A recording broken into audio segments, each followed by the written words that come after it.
Right.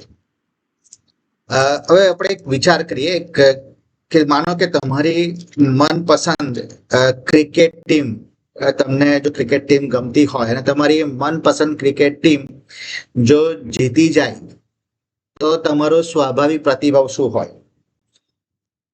અથવા તમે માતા પિતા છો અને તમારો દીકરો કે દીકરી એ આખા ઇન્ડિયામાં સૌથી પહેલો નંબર આવે તો તમારી સ્વાભાવિક પ્રતિક્રિયા શું હોય? અથવા તમે વિદ્યાર્થી છો અને તમારો જો પ્રથમ નંબર આવે છે આખા ઇન્ડિયામાં તો તમારી સ્વાભાવિક પ્રતિભાવ શું હોય? ખબર છે શું હોય? સ્વાભાવિક પ્રતિભાવ એ હોય કે આપણે બહુ મોટી ઉજવણી કરીએ, આનંદ કરીએ, તાળીઓ પાડીએ, આનંદની ચીછિયારીઓ કરીએ અને બહુ જ ખુશી વ્યક્ત કરીએ, આનંદ વ્યક્ત કરીએ. આ સ્વાભાવિક છે. જ્યારે આપણને કોઈ સારા સમાચાર મળે, બહુ ગ્રેટ સમાચાર મળે તો આપણે આનંદથી કૂદી જઈએ અને આપણે તાળી પાડીને આનંદ કરીએ, આનંદ વ્યક્ત કરીએ. બરાબર? સો આવું જ કંઈક આજનું જે વચન આપણે વાંચ્યું એમાં છે. અને એમાં મરિયમને એક મોટા સમાચાર મળે છે. એ મહાન સમાચાર, ઇતિહાસના સૌથી મહાન સમાચાર એ મરિયમને મળે છે.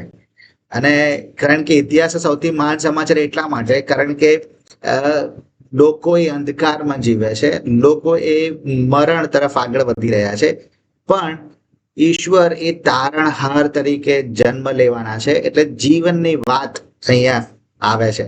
અને એટલે એ તારણહાર તરીકે જન્મની વધામણી અને એના સમાચાર જ્યારે મરિયમને મળે છે ત્યારે એનો જે સ્વાભાવિક પ્રતિભાવ હતો ને એ આરાધના હતી. અને આ સ્વાભાવિક પ્રતિભાવ જે છે એ જ આરાધના છે કે જ્યારે આપણે સમજીએ છીએ, રાઈટ, મરિયમ એ હવે ચૂપ રહી શકતી નથી. મરિયમ આરાધના કરવાનું શરૂ કરે છે. હવે મરિયમ જો આપણે જોઈએ ને તો મરિયમ જે છે એ એક જુવાન છોકરી છે. એ કઈ યાજકની છોકરી નથી. એ કોઈ એ સમયના જે રાબી શિક્ષક કહેવાય, ધર્મના શિક્ષકો કે એમની છોકરી નથી, મોટા આગેવાનની છોકરી નથી. બહુ સામાન્ય ગામની સામાન્ય છોકરી છે. પણ એને જ્યારે આ મહાન સમાચાર મળે છે ત્યારે એનો જે સ્વાભાવિક પ્રતિભાવ આવે છે એ આરાધના આવે છે. અને એટલે આજે આપણે એ આરાધનાના સત્યો આપણે શીખવા માંગીએ છીએ. 3 મુખ્ય બાબતો આપણે આ વચનોમાંથી શીખવા માંગીએ છીએ. એક, આરાધનાનો અર્થ. બીજો છે આરાધનાના કારણો. અને ત્રીજું છે આરાધના જ્યારે કરવામાં આવે છે ત્યારના પરિણામ શું આવે છે. આરાધનાનો અર્થ જોઈશું આપણે, એના કારણો જોઈશું અને પછી એનું પરિણામ શું આવે છે. અને આ જે આપણે કલમો વાંચીએ છીએ 46 થી 55 એ તમારી સમજ ખુલ્લી રાખજો. એમાંથી જ આપણે જોઈશું, એમાંથી જ આપણે ખુલાસો કરવાના છે. ઓકે, સો નાની પ્રાર્થના કરીએ અને પછી આપણે આગળ શરૂઆત કરીએ. પ્રભુ, અમે તમારો આભાર માનીએ છીએ, તમારી સ્તુતિ કરીએ છીએ. પ્રભુ, તમે કૃપાળુ અને મહાન ઈશ્વર છો. તમે અત્યારનો સમય અમને આપ્યો અને પ્રભુ આ સમયમાં તમે અમને શીખવાડવા માંગો છો, તમારા વચનમાંથી અમને દ્રઢ કરવા માંગો છો, તમારા વચનથી અમને ઉત્તેજન આપવા માંગો છો, તમારા વચનથી અમને ઠપકો આપવા માંગો છો, તમારા વચનથી અમને બોધ આપવા માંગો છો. પ્રભુ, તમે આપો. પ્રભુ, આ તમારો સમય છે, તમે અમારી સાથે વાત કરો. પ્રભુ ઈસુના નામમાં આમેન. આરાધનાનો જે અર્થ આપણે જોવા માંગીએ છીએ અને એ 46 થી 47 કલમમાં મરિયમ શું કહે છે? મરિયમે કહ્યું કે મારો જીવ પ્રભુને મોટો માને છે અને ઈશ્વર મારા તારનારમાં મારો આત્મા આનંદ પામ્યો છે. એટલે આરાધનાનો જે અર્થ છે ને એ પહેલું બાબત એમાં એ છે કે આરાધના ત્યારે જ શરૂ થાય જ્યારે તમે ઈશ્વરને ઓળખો. ઈશ્વરની ઓળખની પ્રતીતિ થી આરાધના શરૂઆત થાય. મરિયમ એવું કહે છે કે ઈશ્વરને મારા તારનાર તરીકે કબૂલ કરે છે. એ મારા તારનાર છે અને એ બતાવે છે કે મરિયમને ઈશ્વર વિશેની બહુ વ્યક્તિગત ઓળખ હતી અને એટલે એના આરાધનામાં શરૂ થાય છે. ઓકે, હવે બીજી કલ્પના આપણે તમારા મનમાં કરો અને એ કલ્પના આવી છે. તમારા મનની અંદર આ કલ્પના વિચાર કરજો. ઓકે, મનમાં એક ચિત્ર ઊભું કરજો.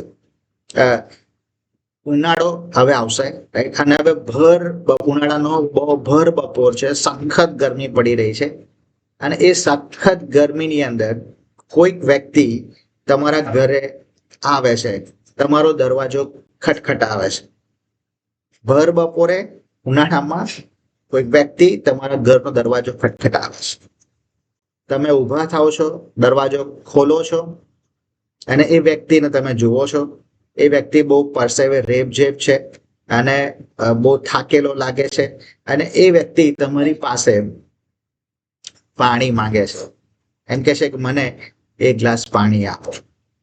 હવે તમે શું કરો છો કે તમે ઘરમાં જાઓ છો, પાણી ઠંડુ લાવો છો, આ વ્યક્તિને તમે પાણી પીવડાવો છો. હવે આ વ્યક્તિ એ પાણી પીધા પછી એવું કહે છે કે તમારો ખૂબ ખૂબ આભાર, હું તરસ્યો હતો અને તમે મને પાણી આપ્યું છે.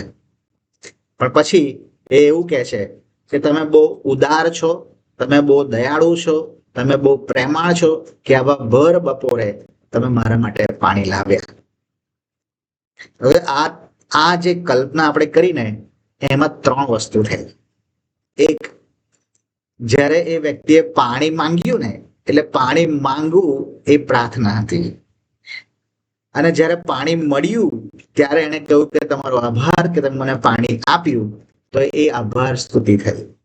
અને જ્યારે પછી એને એવું કહ્યું કે તમે ઉદાર છો, તમે પ્રેમાળ છો, તમે બહુ જ દયાળુ છો કે જેથી તમે ઊભા થયા ભર બપોરે અને મારા માટે પાણી લાવ્યા, તો એ શું છે, એની પ્રશંસા કરી. અને આ પ્રશંસા એ આરાધના છે. એટલે જ્યારે આપણે ઈશ્વરની આગળ કશું માંગીએ છીએ ત્યારે એ પ્રાર્થના છે. જ્યારે ઈશ્વર એ આપે છે ત્યારે આપણે ઈશ્વરનો આભાર માનીએ છીએ, એ આભાર સ્તુતિ છે. અને એના માટે થેન્ક્સગિવિંગ શબ્દ બરાબર શબ્દ છે, આભાર માનવો. અને ત્યાર પછી જે આવે છે કે આપણે પ્રભુના ગુણોને જ ઓળખીએ છીએ, પ્રભુના ગુણોને જાણીએ છીએ અને પ્રભુના ગુણોની પ્રશંસા કરીએ છીએ.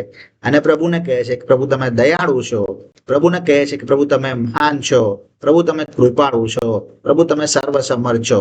આ બધા પ્રભુના જે ગુણો આપણે કહીએ છીએ, તો એ ગુણોને વર્શિપ કહેવાય, આરાધના કહેવાય. અને એટલે આરાધના કરવા માટે ઈશ્વરની ઓળખ હોવી ને એ બહુ જરૂરનું છે. જો ઈશ્વરની ઓળખ હોય નહીં તો આરાધના શક્ય બનતી નથી. અને આરાધના ત્યારે જ શરૂ થાય જ્યારે ઈશ્વર કોણ છે એવું તમને ખબર હોય. આરાધના ત્યારે જ શરૂ થાય કે ઈશ્વર કેટલા મહાન છે એવું તમને ખબર હોય.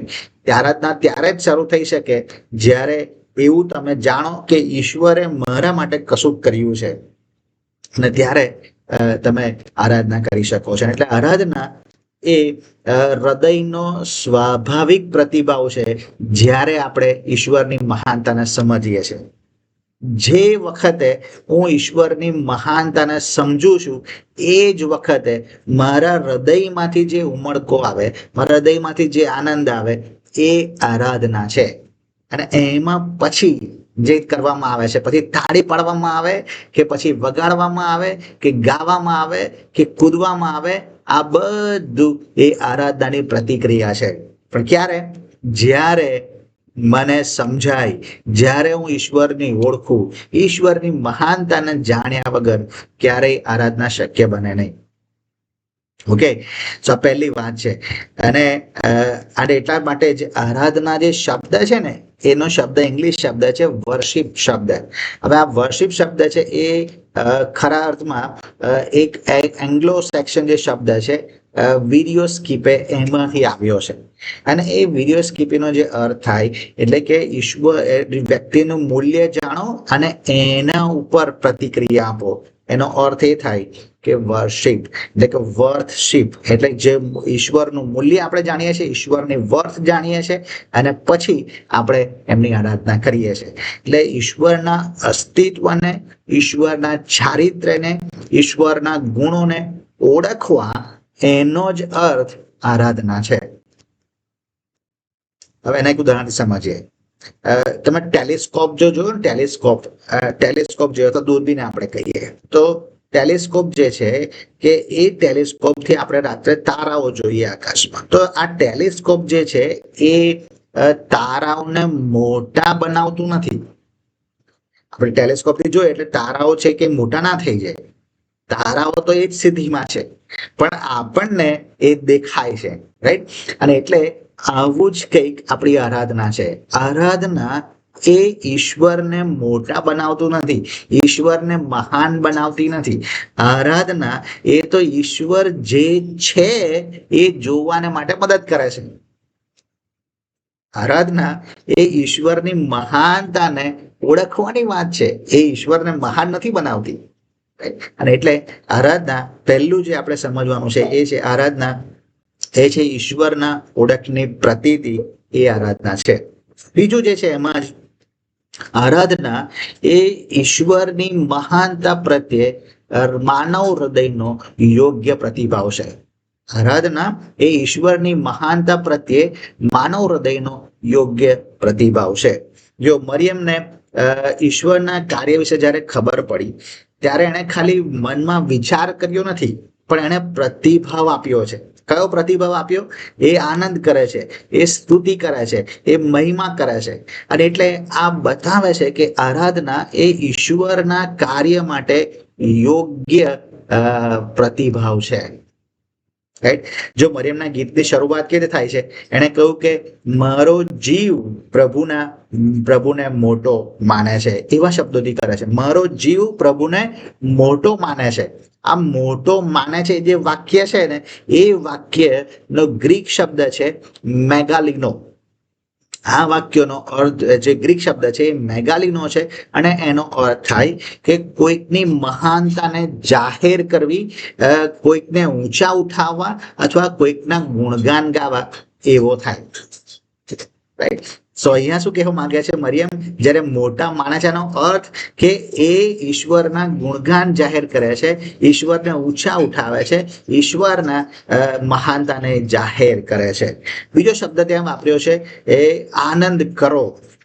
એ આનંદ કર્યો છે એને, અને આનંદ કરે છે એવો શબ્દ, આનંદ પામ્યો છે એવો શબ્દ વાપર્યો છે. અને આ આનંદ પામ્યો છે માટેનો જે ગ્રીક શબ્દ છે એ શબ્દ છે અગાલિયો શબ્દ.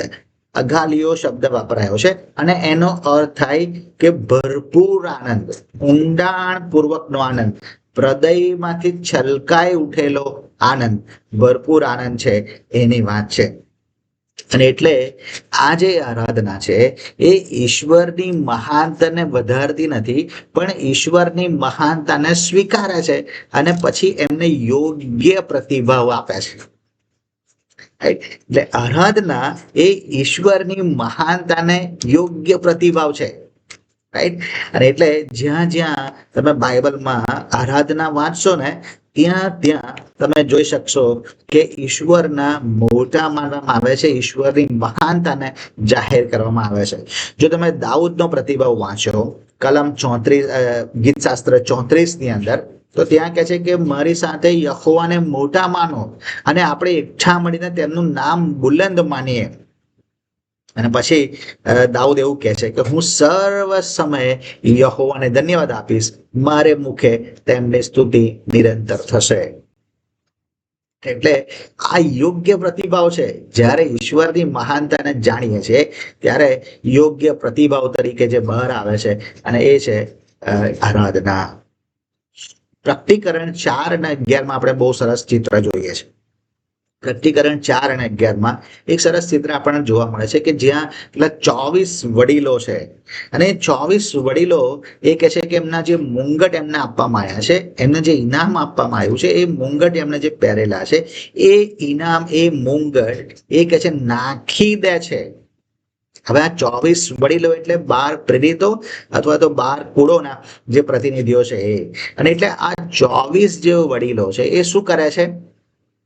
એમના મુંગટો નાખી દે છે, અને 11મી કલમમાં આવું કહે છે, ઓ અમારા પ્રભુ ઈશ્વર, મહિમા, માન, સામર્થ્ય પામવાને તમે જ યોગ્ય છો, કેમ કે તમે સર્વને ઉત્પન્ન કર્યા અને તમારી ઈચ્છાથી તેઓ હતા ને ઉત્પન્ન થયા. જોયું? એમનો મુંગટ, એમનું જે માન છે એમને નાખી દીધું. અને પ્રભુની મહાનતાને જ્યારે એમણે જોઈ તો એમણે એ રહી શક્યા નહીં. એમણે એમનો મુંગટ નાખી દીધા અને પ્રભુનો મહિમા કર્યો. આ માનવ હૃદયનો યોગ્ય પ્રતિભાવ છે. એટલે સાચી આરાધના એમાં આપણે આ સમજીએ છીએ કે ઈશ્વર એ સૌથી ઉપર છે, સૌથી મહાન છે. એ સાચી આરાધના છે. એટલે આરાધનામાં બે વસ્તુ જોઈએ આપણે. પહેલું જોયું કે આરાધના એ ક્યાં છે, એ યોગ્ય પ્રતિભાવ છે. પણ એની પહેલા આપણે એવું જોયું કે આરાધના એ ઈશ્વરની ઓળખની પ્રતીતિ છે. જ્યારે તમે ઈશ્વરને ઓળખો ત્યારે જ તમે આરાધના કરી શકો.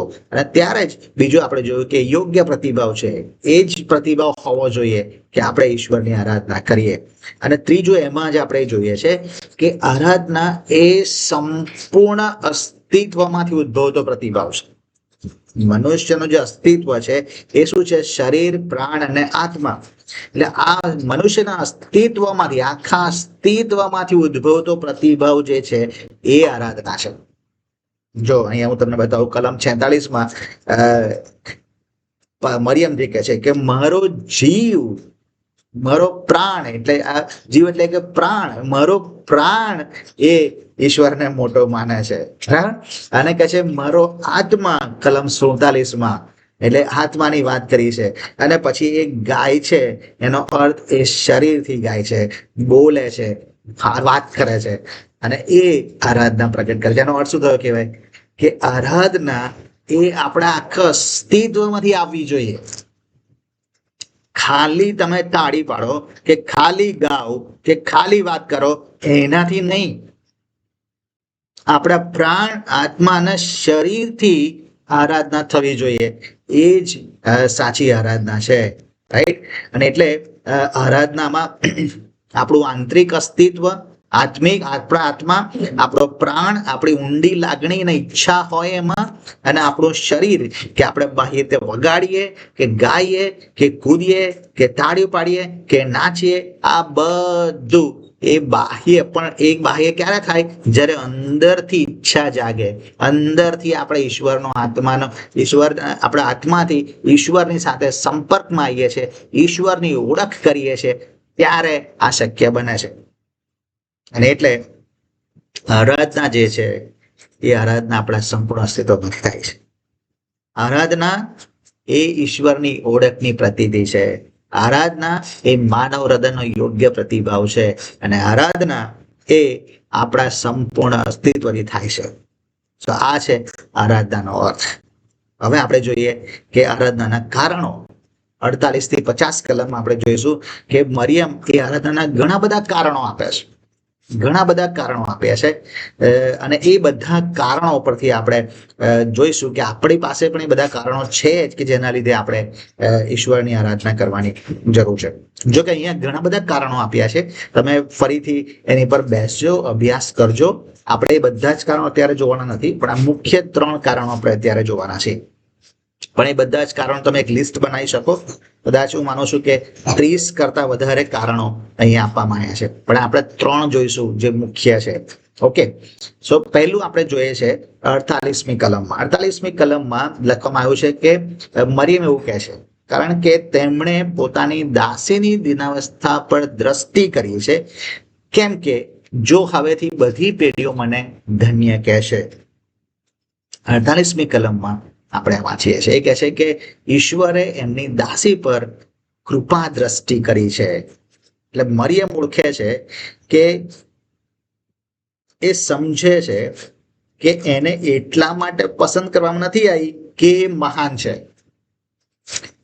મરિયમ એ સમજે છે એને એટલા માટે પસંદ કરવામાં નથી આવી કે મહાન છે. રાઈટ? ઘણા બધા લોકો એ મરિયમને ઊંચી કરે છે, મરિયમને મહિમા આપે છે, પણ મરિયમ પોતે એવું કહે છે કે હું મહાન નથી, મારી દિનાવસ્તી, હું તો દાસી છું અને મારી પર કૃપા દ્રષ્ટિ કરવામાં આવી છે. એટલે ઈશ્વર કૃપાળુ છે. મરિયમ એ એક નાના નગણ્ય ગામની સામાન્ય છોકરી, પણ એને ઈશ્વરે તારણહારની માતા બનવાને માટે પસંદ કરી છે. ના, એક શક્તિશાળી સત્ય છે. રાઈટ? એટલે ઈશ્વર છે ને ઘણી બધી વખતે સામાન્ય લોકોને એમના હેતુઓને પૂરા કરવા માટે ઉપયોગ કરે છે. સામાન્ય લોકો એમનો ઉપયોગ પ્રભુ કરે છે, એમના કાર્યો પૂરા કરવાને માટે પ્રભુ એમનો ઉપયોગ કરે છે. ને એટલે જ કરંથીઓના પત્ર પહેલો કરંથીના પહેલા જ અધ્યાયમાં પાઉલ બહુ સરસ કહે છે કે ઈશ્વરે જ્ઞાનીઓને શરમાવવા માટે જગતના મૂર્ખોને પસંદ કર્યા છે અને શક્તિમાનોને શરમાવવા માટે જગતના નિર્બળોને પસંદ કર્યા છે. એટલે ઈશ્વર એક કરે છે. આ બહુ મોટું સત્ય છે કે ઈશ્વર એ નાના લોકોને, સામાન્ય લોકોને, નગણ્ય લોકોને ઈશ્વર પસંદ કરે છે. રાઈટ. અને જ્યારે આપણે એવું અનુભવીએ છીએ ને કે હું અયોગ્ય છું, હું કશું જ નથી, હું સામાન્ય છું, એવું જ્યારે હું વિચારું છું ત્યારે મારા હૃદયમાંથી એક સ્વાભાવિક પ્રતિભાવ આવે છે અને એ આરાધના આવે છે. જ્યારે હું મારી જાતને ઊંચો માનું ને ત્યારે હું ઈશ્વરની આરાધના ના કરી શકું. જ્યારે હું મારી જાતને નીચી માનું તો જ ઈશ્વરનું આરાધના કરી શકું. મારી જાતને સામાન્ય સમજું તો જ હું ઈશ્વરની આરાધના કરી શકું, બાકી શક્ય નથી. અને એટલે પહેલું જે કારણ છે ઈશ્વરની આરાધના કરવાનું એ છે ઈશ્વરની કૃપા. ઈશ્વરની કૃપા એ આ મરિયમ પર થઈ અને મરિયમે સમજ્યા કે ઈશ્વરની કૃપાના લીધે હું તારણહારને જન્મ આપવાની છું. મારામાં કશું નથી, મારામાં કોઈ લાયકાત નથી, કે પણ ઈશ્વરે મને પસંદ કરી છે, ઈશ્વરની કૃપા છે. અને જ્યારે આપણે એવું સમજીએ છીએ કે મારામાં કશું જ નથી, મારામાં એવું જ્ઞાન નથી, મારામાં એવા શબ્દો નથી, મારી પાસે એવી કોઈ આવડત નથી, મારી પાસે એવા કોઈ તાલંતો નથી, પણ ઈશ્વર છે કે જેમણે મને પસંદ કર્યો છે, ઈશ્વર છે જેમણે મને પસંદ કરી છે, ઈશ્વર છે કે જેમની કૃપા મારી પર ચાલુ છે, અને એટલા માટે હું જીવી રહ્યો છું, એટલા માટે હું જીવી રહ્યો છું, એવું જ્યારે આપણે સ્વીકારીએ ત્યારે આપણે ઈશ્વરની આરાધના કરી જ શકીએ. અને એટલે આ બહુ જરૂરી છે. ઈશ્વરની કૃપા વિશે વિચાર કરો. જો આપણે એક સામાન્ય તમને વિચાર કહું કે ઈશ્વર જે છે ને એમની પાસે અસીમિત જ્ઞાન છે. એમને પહેલેથી જ ખબર છે કે અહીંયા સાંભળનારા લોકો, કે આખી પૃથ્વી પર જે લોકો જીવે છે એ બધા જ લોકો એ 1 કલાક પછી, કે એ 2 કલાક પછી, કે 1 દિવસ પછી કયા પ્રકારે પાપ કરવાના છે એવું એમને ખબર છે, પહેલેથી ખબર છે. અને તોય એ સવારમાં આપણને ઉઠાડે, આપણને ખવડાવે, આપણા માટે ઓક્સિજન બધી વ્યવસ્થા રાખે, આપણા માટે બધું કરે છે. કેમ કરે? ઈશ્વરની કૃપા. અને એટલે કોઈ માણસ એવું ના કહી શકે કે મારી પર ઈશ્વરની કૃપા નથી.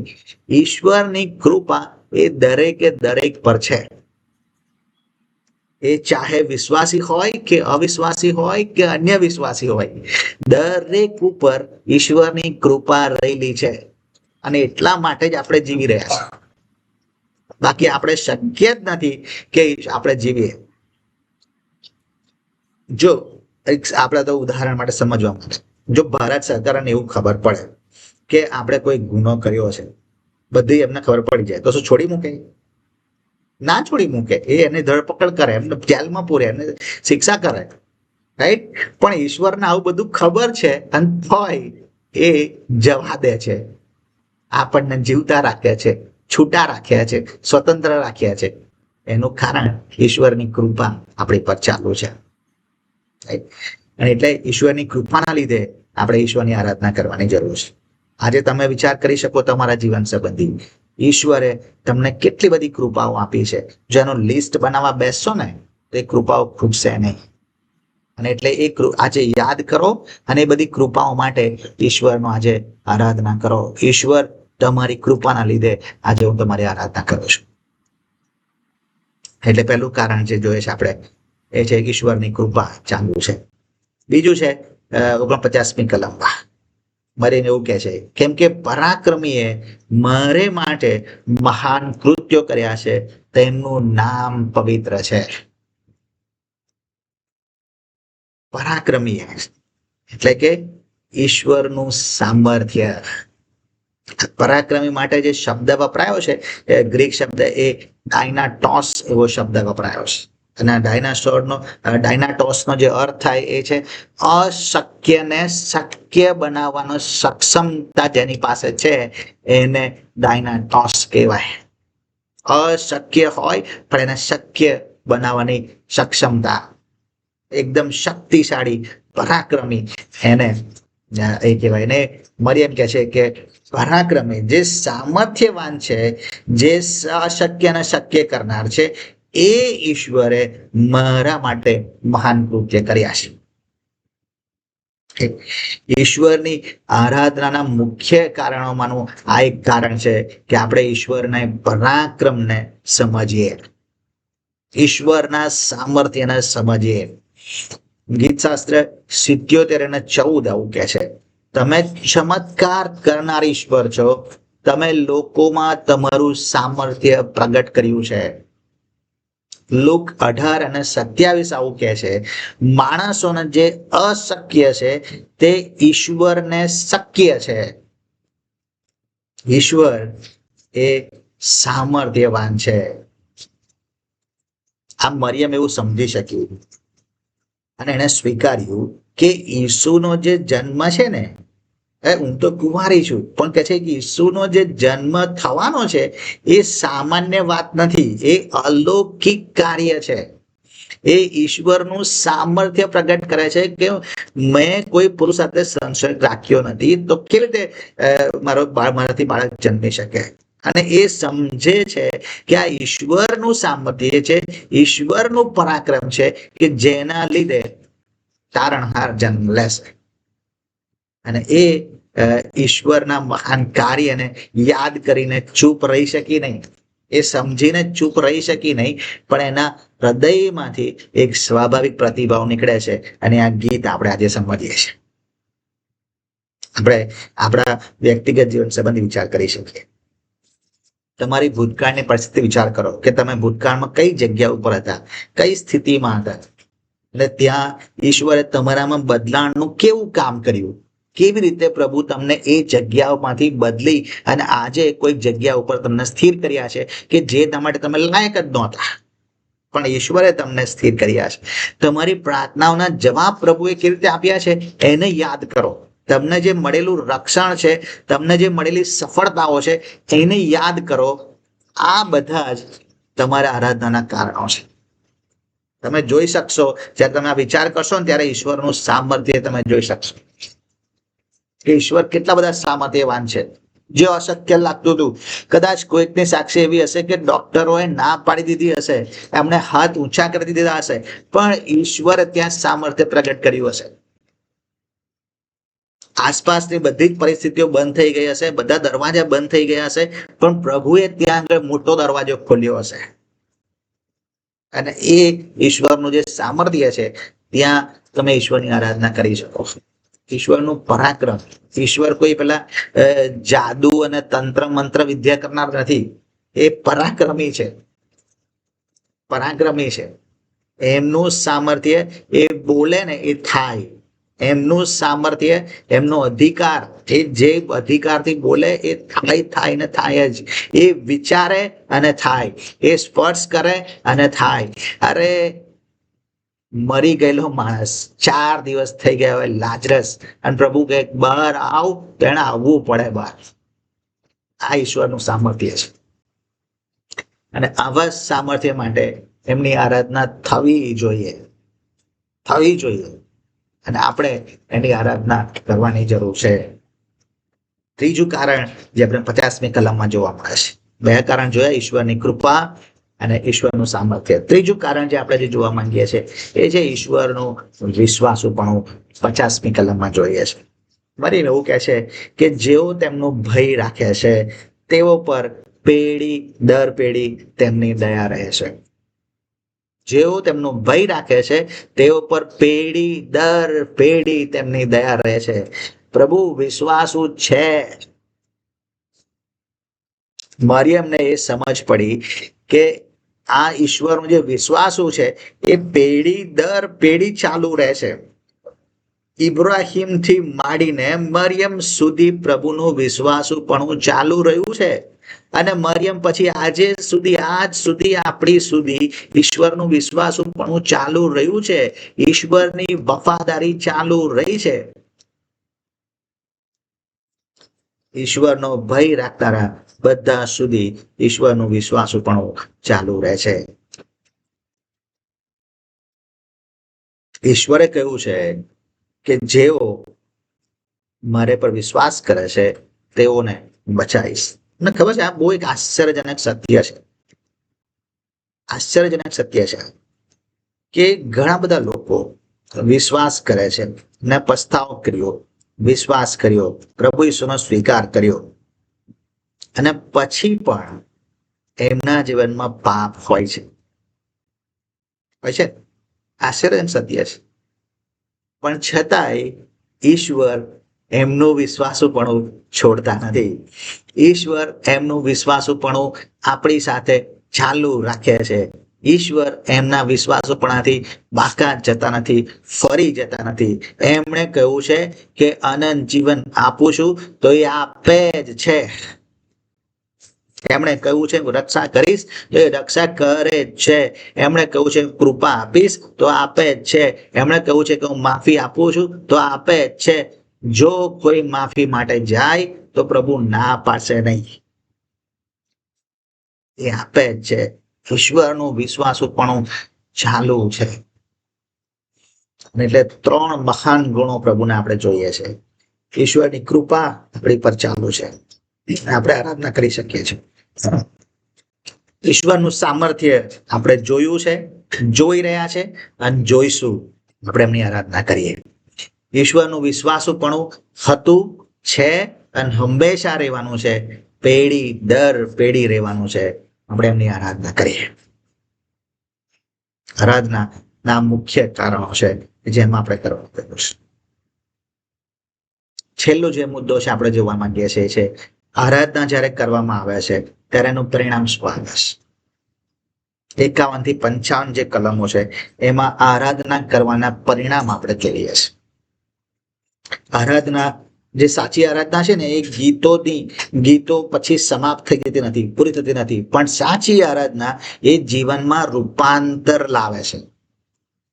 અને મરિયમભાઈ વર્ણવે છે કે ઈશ્વર કેવી રીતે જીવન બદલી નાખે છે, ઈશ્વર કેવી રીતે માનવ અપેક્ષાઓને ઉલટાવી નાખે છે, એ મરિયમ અહીંયા બતાવે છે 51 થી 55 કલમમાં. પહેલું જે આપણે જોઈએ છે કે આરાધના એ આપણામાં નમ્રતા ઉત્પન્ન કરે છે. કલમ 51 અને 52. 51 કલમમાં જો વાંચીએ છે, તેમણે પોતાના હાથે બળ દેખાડ્યું છે અને ગર્વિષ્ઠોને તેઓના હૃદયની કલ્પનામાં તેમણે વિખેરી નાખ્યા છે. તેમણે સરદારોને રાજ્યાસન પરથી ઉતારી નાખ્યા છે અને તેમણે દીનજનોને ઊંચા કર્યા છે. આરાધના એ આપણા હૃદયમાં નમ્રતા ઉત્પન્ન કરે છે. તમને ખબર છે, જો આપણે એવું માનીએ ને કે હું અત્યારે જે સ્થિતિ પર છું, મારો જે દરજ્જો છે, મને જે પ્રમોશન મળ્યું છે, એ મારું જ્ઞાન, મારી બુદ્ધિ, મારી આવડત અને આ મારા પૈસા, મારા સંબંધો, એના લીધે હું આજે આગળ છું, સફળ છું અને વધારે આગળ વધ્યો છું. તે બધું જો એવું માનું તો હું ક્યારે આરાધના ના કરું. હું ક્યારે આરાધના કરું છું કે જ્યારે મારામાં નમ્રતા આવે, હું ઈશ્વરને મહાન માનું તો જ હું આરાધના કરું. અને જ્યારે આરાધના કરું છું ત્યારે ઈશ્વર મને નમ્ર બનાવે છે. કારણ કે એ આરાધના જ મને નમ્ર બનાવે છે. એ આરાધનાના લીધે હું મારી જાતને એવી રીતે જોઉં છું કે હું કશું જ નથી, જે છે તો ઈશ્વર છે. એટલે જ્યારે આરાધના હું કરું છું, સાચી આરાધના કરું છું, ત્યારે ખરા અર્થમાં એ મારામાં નમ્રતા આવે છે, નમ્રતા ઉત્પન્ન થાય છે. હવે હું મારી જાતને મોટો નથી માનતો, પણ ઈશ્વરને મોટો માનું છું, ઈશ્વરને મહાન માનું છું અને ઈશ્વરની આરાધના કરું છું. ગર્વિષ્ઠ હૃદય હોય ને એ કદી આરાધના કરી શકે નહીં. નમ્ર હૃદય એ જ આરાધના કરી શકે. કારણ કે નમ્ર આરાધના એ સમજે છે કે ઈશ્વરની મહાનતા એ જ એમના એમની પર નિર્ભર બની રહેવાનું છે. આપણે જેની પર નિર્ભર છીએ એ ઈશ્વર જ છે. અને આરાધના એ સમજે છે અને આરાધના થાય છે. સો પહેલું જે આપણે સમજીએ છીએ કે આરાધના એ નમ્રતા ઉત્પન્ન કરે છે. બીજું, આરાધના એ સંતોષ ઉત્પન્ન કરે છે. કલમ 53 ની અંદર કહેતું હમણાં તેમણે ભૂખ્યાઓને સારા વનથી તૃપ્ત કર્યા છે અને શ્રીમંતોને ખાલી હાથે પાછા કર્યા છે. આરાધના એ આપણામાં સંતોષ લાવે છે. જેઓ આધ્યાત્મિક ભૂખ સાથે ઈશ્વરની પાસે આવે છે એઓને પ્રભુ સંતોષ આપે છે. માંથી 5 અને 6 માં એવું લખ્યું છે, જેઓને ન્યાયપણાની ભૂખ અને તરસ છે તેઓને ધન્ય છે, કેમ કે તેઓ ધરાશે. ઈશ્વર એ જ્યારે આપણે ઈશ્વરની આગળ આરાધના લઈ જઈએ છીએ, પ્રભુની આરાધના કરીએ છીએ, ત્યારે આપણા હૃદયમાં એક આધ્યાત્મિક સંતુષ્ટિ આવે છે, આધ્યાત્મિક સંતોષ આવે છે. અને આ બહુ જ મોટી વાત છે, બહુ જ મોટું રૂપાંતર છે આપણા જીવનમાં. જો આપણે આરાધના કરતા નથી ને તો આપણે ભાગદોડ જ કર્યા કરીશું. આ દુનિયામાં પૈસાની પાછળ ભાગે કરીશું, સંબંધોની પાછળ ભાગે કરીશું અને ભૌતિક સંપત્તિની પાછળ ભાગે કરીશું. આરાધના નહીં કરવાના કારણો છે આપણે ભાગ્યા કરીએ છીએ. પણ જ્યારે આપણે આરાધના કરીએ છીએ ને ત્યારે આપણામાં પ્રભુ સંતોષ લાવે છે. અને એવો સંતોષ કે આપણને થાય છે કે મારી જે સ્થિતિ છે એ સ્થિતિ સારામાં સારી સ્થિતિ છે, હું જ્યાં છું ત્યાં બરાબર છું. આ જે સંતોષ પ્રભુ ક્યારે લાવે છે? જ્યારે આરાધના કરવામાં આવે છે ત્યારે એ સંતોષ આપણામાં ઉત્પન્ન થાય છે. અને આપણે બહુ અગત્યનું છે. જો સંતોષ જીવનમાં જોઈએ છે તો આરાધના કરજો. જ્યારે તમને એવું લાગે ને બહુ નિરાશામાં છો, બહુ અકળામણ લાગે છે, તમે આરાધના 10 મિનિટ ટ્રાય કરજો. તમારી અકળામણ જતી રહેશે, તમારી નિરાશા જતી રહેશે, તમારી ચિંતા જતી રહેશે, તમને સંતોષ લાગશે. આ આરાધનાનું પરિણામ છે. તમને ખબર પડશે કે ઈશ્વર એ બધી બાબતોની પરિપૂર્ણતા છે. ઈશ્વર છે, મારી સાથે ઈશ્વર હોય તો હું સંપૂર્ણ છું એવું ખબર પડશે, કારણ કે આરાધના બતાવશે. અને એટલે સંતોષ આપણામાં આવશે. છેલ્લું અને ત્રીજી જે વાત આરાધના ઉત્પન્ન કરે છે અને 54 અને 55 કલમમાં જોઈએ છે, એમાં કહે છે, વાંચવામાં આવે છે, આપણા બાપ દાદાઓને તેમના કયા પ્રમાણે ઇબ્રાહિમ પર તથા તેના વંશ પર સદા દયા રાખવાનું સંભાળીને તેમણે પોતાના સેવક ઇઝરાયલને સહાય કરી.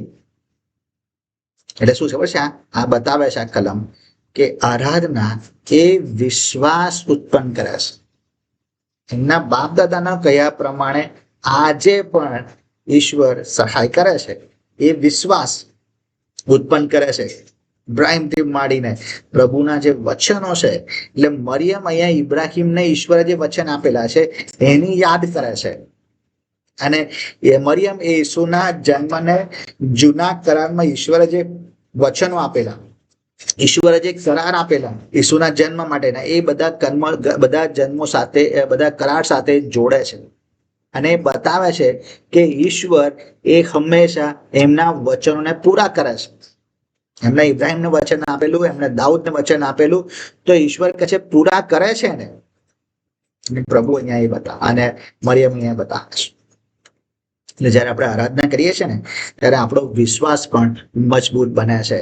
આપણને ખબર પડે છે કે ઈશ્વર એ બહુ વફાદાર છે, ઈશ્વર એ પવિત્ર છે, ઈશ્વર એ ન્યાયી છે, ઈશ્વર એ કૃપાળુ છે, ઈશ્વર એ પક્ષપાત કરતા નથી. આ બધું ક્યારે ખબર પડે છે?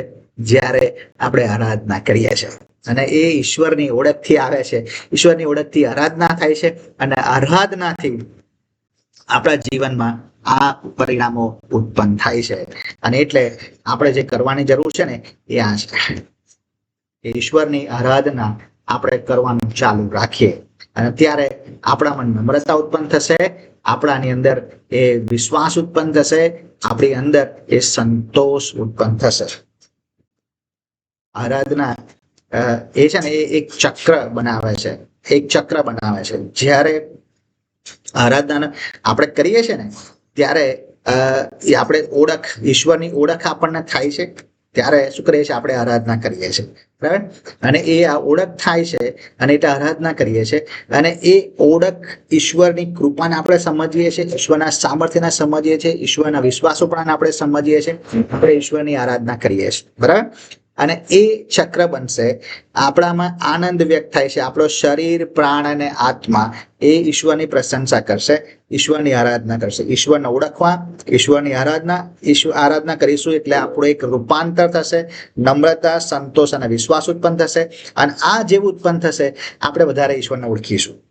એટલે ઈશ્વરને ઓળખીશું, આરાધના ચાલશે, આરાધના થશે, રૂપાંતર થશે. એટલે આ એક આરાધનાનું ચક્ર છે કે જે સતત ચાલતી પ્રક્રિયા છે. અને એ દિવસે દિવસે આપણને ઈશ્વરમાં વધારે ને વધારે વૃદ્ધિ આપે છે.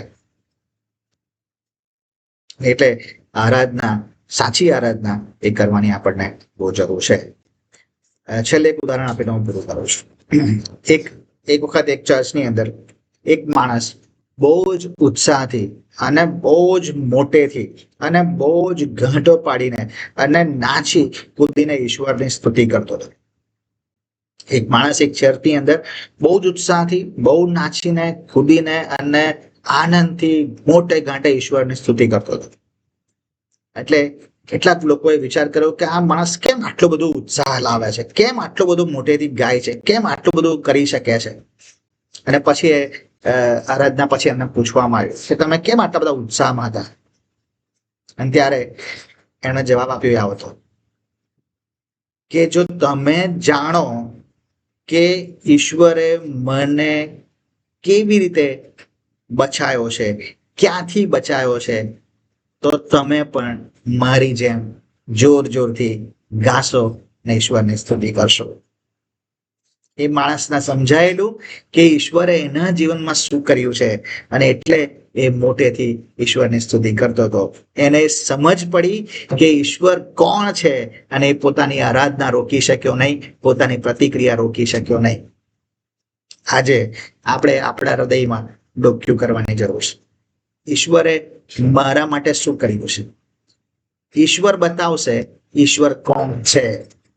જ્યારે આ ઈશ્વર કોણ છે એવું જ્યારે આપણે જાણીશું ને, સમજીશું, ઈશ્વરે મારા માટે શું કર્યું છે એવું જ્યારે હું સમજીશ ને, ત્યારે આપણે પણ મરિયમની જેમ કહીશું, મારો જીવ પ્રભુને મોટો માને છે અને મારા ઈશ્વર, મારા તારણહારમાં મારો આત્મા આનંદ પામ્યો છે. આ ત્યારે શબ્દો આવશે જ્યારે તમે ઈશ્વરને ઓળખશો, તમે ઈશ્વરે તમારા જીવનમાં જે કામ કર્યું છે એને તમે સમજશો. આવો પ્રાર્થના કરીએ અને પ્રભુની આગળ જઈએ. પ્રભુ આપણને બતાવે કે પ્રભુ આપણા માટે શું કર્યું છે, ઈશ્વર કોણ છે. આવો પ્રાર્થના કરીએ.